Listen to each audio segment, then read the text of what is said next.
Setelah badai Seroja di Nusa Tenggara Timur yang mengakibatkan kerusakan berskala masif dan memakan banyak korban jiwa, kini muncul ancaman bencana hidrometeorologi serupa. Badan Meteorologi, Klimatologi, dan Geofisika mengimbau masyarakat mewaspadai siklon tropis Surigai yang akan melanda sejumlah wilayah bagian timur Indonesia selama beberapa waktu ke depan. Siklon tropis Surigai berada di Samudra Pasifik pada koordinat 8,7 lintang utara dan 136,7 bujur timur, dengan letak sejauh 1.100 km sebelah utara Biak, Papua. Diperkirakan, siklon Surigai bergerak ke barat laut menjauhi wilayah Indonesia menuju wilayah Filipina. Badai tropis Surigai dinamakan oleh Badan Meteorologi Jepang dari bibit siklon 94W yang telah berkembang semakin kuat. BMKG memperkirakan dampak siklon Surigai berupa hujan lebat disertai kilat dan angin kencang akan terjadi di sejumlah provinsi, yakni wilayah Kalimantan Timur, Kalimantan Utara, Sulawesi Utara, Gorontalo, Sulawesi Tengah, Maluku Utara, Maluku, Papua Barat, dan Papua. Cuaca dengan gelombang tinggi 2,5 hingga 4 meter diprediksi terjadi di perairan Manokwari, Samudra Pasifik Utara, Halmahera, hingga Papua Barat, serta Samudra Pasifik Utara Jayapura. Sedangkan gelombang laut 4 hingga 6 meter terjadi di Samudra Pasifik Utara Biak dalam beberapa hari ini. BMKG menghimbau kepada masyarakat untuk tidak melakukan pelayaran di wilayah perairan Papua bagian utara, Maluku Utara, kemudian Sulawesi bagian utara. Kemudian menghindari daerah rentan yang bisa mengalami bencana akibat cuaca ekstrim atau hujan lebat seperti di lembah sungai, kemudian lereng rawan longsor, pohon yang mudah tumbang, tepi pantai, dan wilayah-wilayah rentan lainnya. Kemudian mewaspadai potensi dampak seperti banjir atau banjir bandang, kemudian banjir pesisir, tanah longsor, dan banjir bandang terutama di wilayah yang rentan bencana-bencana tersebut. Selain dampak cuaca dan gelombang tinggi di Indonesia Timur, badai tropis Surigai diduga juga membawa dampak cuaca ekstrim di sebagian wilayah Indonesia lainnya. Untuk mencegah terulangnya dampak bencana akibat badai Seroja tak terulang, mitigasi bencana meteorologi perlu diarahkan untuk memberi peringatan dini bahaya badai tropis Surigai. Tim Liputan Kompas TV. Kita tahu setelah badai Seroja di Nusa Tenggara Timur yang menelan korban, kini muncul siklon tropis Surigai yang berkembang dari bibit siklon 94W di sebelah utara wilayah Indonesia Timur. Mengapa siklon makin intens kemunculannya di wilayah tropis seperti Indonesia dan apa dampak ancamannya yang perlu dimitigasi secara serius? Untuk membahasnya sudah bergabung secara daring peneliti Pusat Sains dan Teknologi Atmosfer pada Lembaga Penerbangan dan Antariksa Nasional 8, Mbak Erma Yuli Hastin, dan juga Kepala Pusat Data Informasi dan Komunikasi Kebencanaan BNPB, Mas Raditya Jati. Selamat pagi Mbak Erma dan juga Mas Raditya. Selamat pagi. Terima kasih sudah bergabung bersama kami. Kita masih berduka atas apa yang disebabkan oleh badai yang terjadi di NTT Seroja. Dan sekarang kita kembali menghadapi ancaman dari apa yang disebut sebagai Surigai, siklon Surigai ya. Kalau kita beberapa hari lalu kita masih mengenalnya sebagai 94W, tapi tampaknya sudah resmi diberi nama siklon Surigai saat ini. Nah, informasi yang kita dapatkan juga bahwa ini terdeteksi oleh perangkat Sadewa, oleh Lapan begitu. Mbak Erma mungkin bisa membagi kepada kami bagaimana deteksi dari keberadaan siklon ini saat ini, Mbak Erma. Ya baik, terima kasih. Jadi memang Pusat Sains dan Teknologi Atmosfer ini adalah lembaga riset yang fungsinya adalah memberikan dukungan ya terhadap peringatan dini dari BMKG yang sudah disampaikan sebelumnya mengenai keberadaan atau kewaspadaan kita terhadap bibit siklon tropis yang dinamakan 94W yang sekarang sudah diberi nama Surigai ini. Nah, berdasarkan Sadewa, kami melihat bahwa ada potensi wilayah di Indonesia yang terkena dampak sangat kuat dibandingkan dengan wilayah yang lain, yaitu wilayah Maluku bagian utara. Di sana curah hujan sudah mengalami peningkatan yang signifikan dari tanggal 13 sampai hari ini, tanggal 15, dan akan persisten terus seperti ini ya, hujan dalam intensitas yang sedang dan kadang menguat gitu di malam hari ini sampai tanggal 17. Jadi bisa dibayangkan ketika hujan itu intensitasnya sekitar 5 atau 6 milimeter per jam, tapi terjadi dalam waktu 24 jam, diakumulasikan sampai tanggal 17, berarti ada 3-4 hari gitu dari tanggal 13. Ini bisa dibayangkan bagaimana efek atau dampaknya terhadap wilayah di sekitar Maluku bagian utara tersebut. Tapi memang ada sesuatu juga yang kami tangkap dari Sadewa bahwa ini hanya menyentuh pesisir bagian barat. Jadi saya kira ada blocking efek dari wilayah agak pegunungan begitu ya, perbukitan di situ, sehingga pesisir bagian timurnya itu tidak terkena. Jadi Halmahera ya, kalau kita sebut sebagai Halmahera, berarti Halmahera bagian barat ini yang harus diwaspadai. Tentu wilayah lain juga terkena seperti Manado dan sekitarnya, tetapi kami melihat bahwa persistensi hujan ini memang khusus terjadi di wilayah Maluku bagian utara atau Halmahera barat begitu. Ini informasinya sudah mulai bergerak dan menuju ke Filipina. Apakah ini memperkecil ancaman ke bagian-bagian dari Indonesia? Ya, memang kalau secara tracking, secara alur pergerakan memang sudah menjauh, artinya bahwa dia sudah semakin ke utara dan mendekat ke Filipina. Sebenarnya sekarang pusatnya ada di Palau. Palau itu pulau-pulau kecil yang negara tersendiri. Tapi perlu diwaspadai bahwa kekuatan anginnya ini semakin kuat. Karena ada prediksi sampai tanggal 19, Typhoon ini atau siklon tropis ini akan menjelma menjadi super typhoon begitu ya. Super typhoon ini adalah peningkatan daripada siklon tropis biasa begitu. Jadi ada level di atasnya lagi yang dia sangat besar gitu ya. Efek dan dampaknya akan terjadi begitu. Ya khususnya karena dia mengarah ke Filipina, pasti yang akan terkena adalah Filipina. Tetapi ekornya ini gitu kan, remote effect dari ekornya ini itu bisa menjangkau ke wilayah di Indonesia begitu. Ini yang harus diperhatikan oleh khususnya wilayah-wilayah di utara, Maluku Utara, termasuk Sulawesi Utara juga ya Mbak ya? Betul. Oke, dan yang kekuatan dari ekor ini mungkin sedikit saja memberi pemahaman bagi masyarakat. Bayangan kita kalau badai itu semakin dekat ke pusat badai semakin besar. Tapi apakah ini berarti justru ekor itu memiliki kekuatan yang tidak kalah besarnya atau justru lebih besar atau bagaimana? Ya, jadi begini, memang lebih jauh dari pusat badai itu tentu ada pengurangan ya dari sisi kekuatan angin.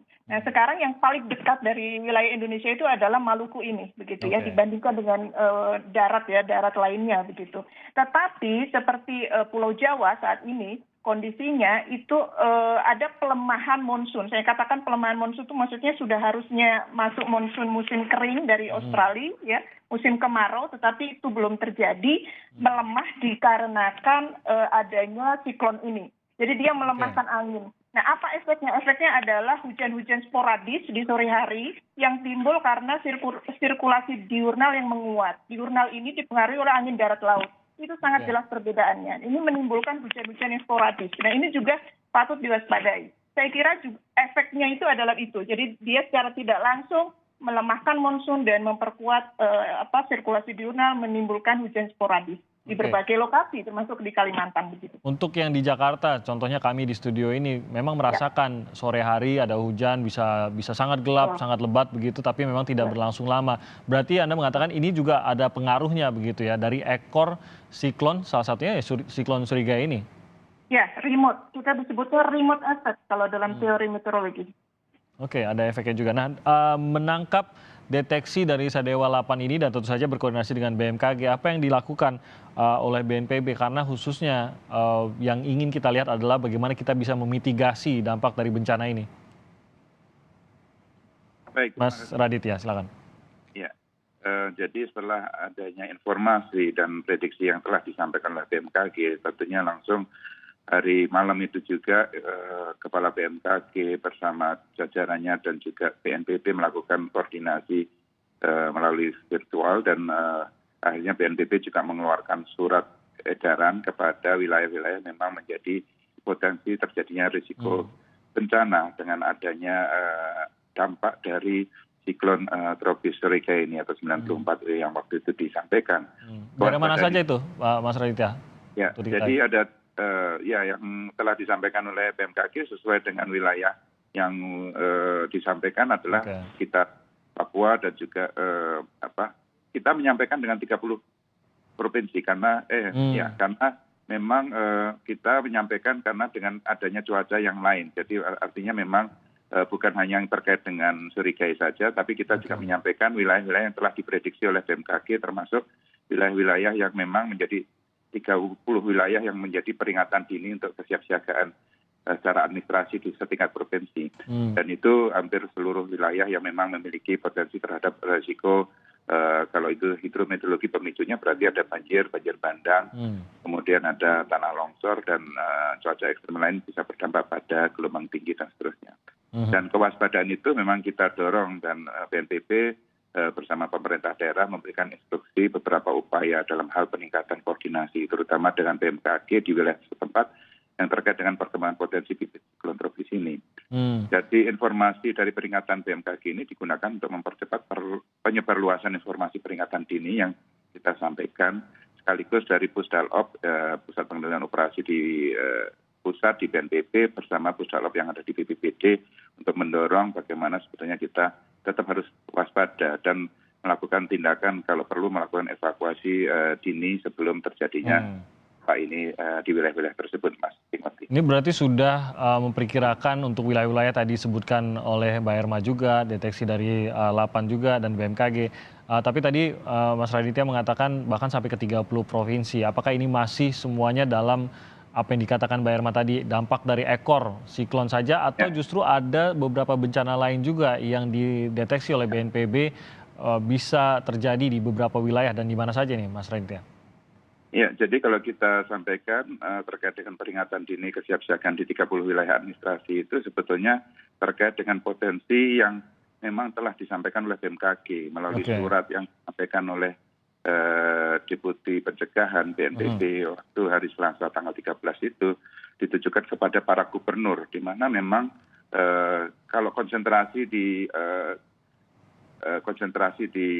siklon Surigai atau 94W ini memang sudah ditetapkan oleh BMKG di beberapa titik dan ini kan durasi waktunya juga ada.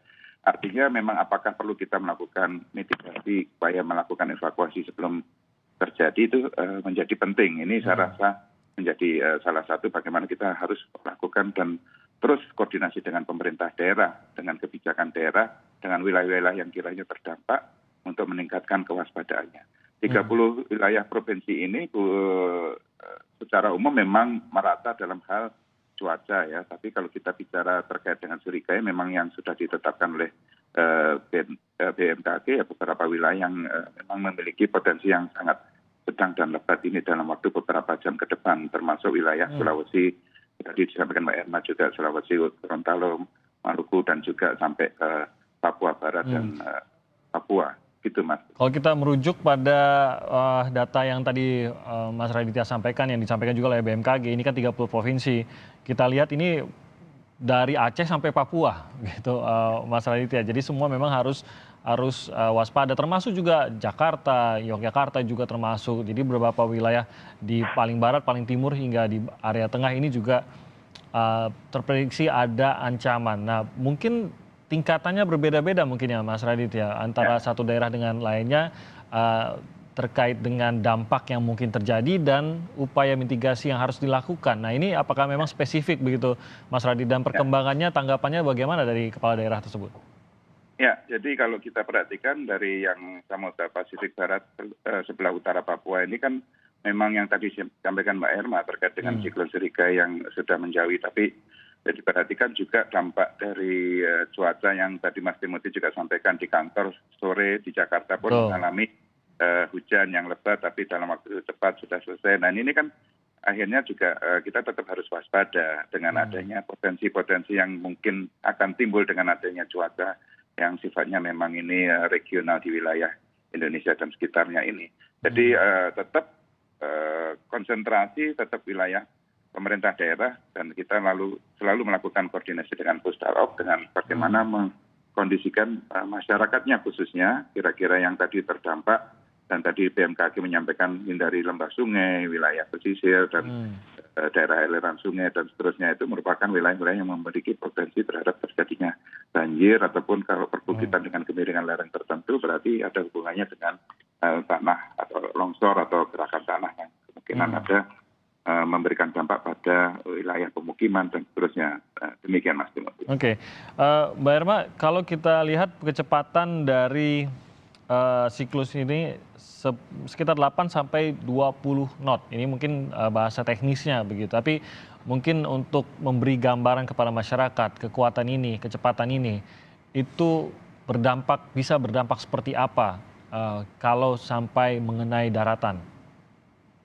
Ya, saya kira ini kan sangat dinamis ya kalau untuk daratan. Tapi kalau untuk wilayah siklonnya sendiri itu dia pertumbuhannya kan gradual begitu ya. Jadi sudah bisa dipastikan bahwa dia semakin membesar, semakin kuat begitu ya, dan bergerak ke utara. Tetapi untuk darat dia bisa aja punya efek kayak seperti angin tadi ya. Sekitar mungkin saat ini 10 meter per detik itu untuk yang di kawasan saya katakan tadi ya, di wilayah-wilayah yang Maluku bagian utara dan Sulawesi bagian utara. Daerah-daerah itu punya angin yang di daratnya itu kan ada pengurangan pasti dibandingkan dengan laut. Kalau laut memang sangat kuat, karena itu makanya aktivitas pelayaran sangat dilarang melalui perairan tersebut. Tetapi kalau di darat dia ada pengurangan kecepatan begitu. Tetapi yang perlu saya lihat ini ya, dampak yang perlu diwaspadai sebenarnya adalah hujannya. Karena kalau dari angin kencangnya, ini kan lokasinya sudah semakin jauh sebenarnya ya. Tapi dia tadi punya efek terhadap peningkatan aktivitas awan dan konveksi di wilayah tersebut, gitu, di wilayah bagian Maluku ini, perairan Maluku. Sehingga ini yang harus kita waspadai soal hujan begitu. Jadi anginnya sendiri kan biasanya kalau kita melihat typhoon gitu, badai tropis yang kita pikirkan adalah angin yang sangat kencang, merobohkan mungkin pohon-pohon dan lain-lain. Bukan ini yang menjadi kekhawatiran utama pada saat kita bicara soal Indonesia, bukan itu ya Mbak Irma? Untuk Surigai ini khususnya untuk Surigai. Ya, untuk Flores kemarin itu jelas ada karena pusatnya justru sangat dekat dan memang di wilayah tersebut begitu. Ya begitu. Jadi saat ini untuk Surigai itu efeknya adalah hujan. Dan tadi seperti saya katakan dia seperti meremote dari jauh gitu ya, memberikan efek dari jauh tentang tadi itu hujan-hujan sporadis di berbagai lokasi. Jawa Barat termasuk dalam kondisi yang mendapat pengaruh kuat daripada remote effect ini. Gitu. Berarti Mas Radit, kalau dilihat ancaman utamanya adalah hujan, bentuk bencana yang kemungkinan terjadi ini juga lebih kepada mungkin banjir bandang, longsor begitu ya Mas Radit ya? Betul, jadi memang kalau dampak dari pemicunya adalah hujan ya kemungkinan akan terjadi adalah banjir bandang, tanah longsor ya, itu menjadi dampak dari pemicu hidrometeorologi tersebut Mas Timothy. Jadi daerah-daerah yang justru perhatian lebih pada daerah yang ancamannya tersebut begitu Mas Radit? Betul, jadi kalau tadi disampaikan Mbak Irma, karena memang konsentrasi yang terbesar adalah di wilayah yang tadi kita sebutkan, di wilayah Papua, Sulawesi, kemudian Maluku, dan seterusnya. Tapi yang lain memang memberikan dampak secara sporadis, dan ini memang perlu kita waspadai, tetap diwaspadai, dan diharapkan pemerintah tetap harus selalu mengikuti perkembangan yang disampaikan oleh BMKG, dan tentunya itu kan bisa diakses informasi ini dan untuk setiap kepala daerah. Oke, puncaknya dikatakan akan sekitar 17 atau 18 April. Nah, apa yang harus dilakukan agar kita bisa memitigasi dampaknya yang bisa kita lihat dalam 2 hari ke depan? Kita akan bahas usai jeda berikut ini.